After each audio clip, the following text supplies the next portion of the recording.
So bibigyan natin tong pang merienda sa kanila, isang tasty. Ayan, napapansin niyo, tasty. Ayan, so bibigay na natin sa kanila. Kakaawa naman eh. Saka 200 para sa merienda. Tara. So ayan guys, nandito tayo ngayon sa Dalipit East, sa Litagtag, Batangas City. Napakalawak ng tubuhan dito. Hindi lang mga manok, baka, mga hayop ang inaalagaan dito, kundi nagtatanim rin sila ng napakalawak na tubuhan. Okay? So ayan guys, napapansin niyo ang tubuhan na yan ay inaani na nila o hinaharvest na. So tatanungin natin sila kung bakit yung iba ay sinusunog, no? Ayan guys, panoorin natin. Ayan, tatanungin ko lang bakit sinusunog yung yung tubo. Bakit sinusunog? Para hindi mahirap sa basin. Para hindi po masuma.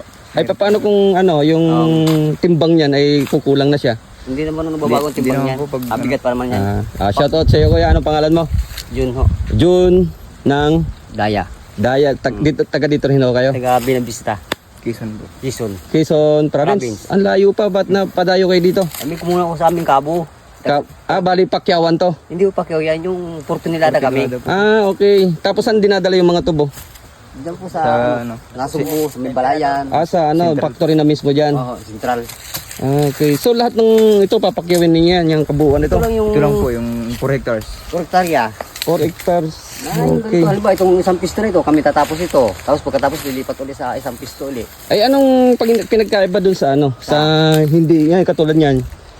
Yan. Mahirap pa basin pag emprise. Pag ganito sa lungat, gagaya niyan. Hindi agad-agad makaka Ibig sabihin pag ganito na sinunog, mas madali siyang tabasin. Mas maluwag siyang tabasin. So yan guys, yung mga familiar dito, hindi familiar dito sa tubuhan So kung napapansin niyo, sabi ni Kuya ay para madali daw tabasin, para madaling putulin. Ay, oo nga naman, tamo. Malinis silang sa madaling ihawan Ayan so mas mapapadali yung pagtabas nila ng ng tubo. So, kaya sinusunog nila Pansinin niyo guys. So yan, iniipon nila yan. So sa naman kuya, magkano naman ang kita nyo rito pag 4 tonelada o 350 kami. 350? Isang tonelada. Isang tonelada. Talagang tiyaga lang Kami po ay 12. Ay 12 kayo maghati-hati doon. Sa makasampo di sama-sama. So ilang to? Ilang araw nyong tatrabahuin? Dito na yung bukas karga kami ay. Ito pag natapos to, mag-estimate nyo mga ilang ilang araw.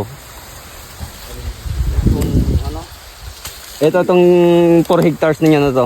Ay, Maluwang po yan, hanggang dulo po yan eh. buwan po ang abutin niya. Dito na talaga kayo dito na kayo mamamas ko niyan. Dito ako pamas ko. Talaga naman so shout out sa mga magigiting nating nagtatrabaho dito, sa mga ang tawag sa trabaho ninyo? Nagtutubo. Sabi yan talaga naman. Talaga bilib na bilib ako sa mga ganyan uri ng mga trabaho sapagkat isa rin na akong kumbaga danas din natin yan.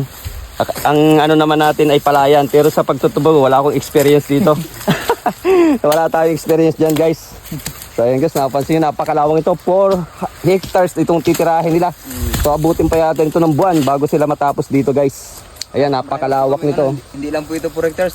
Marami po sa Ibasibus na Oo. Pagkabot pa po kami dito ng May o kaya June. Sige. So, kumain na kayo?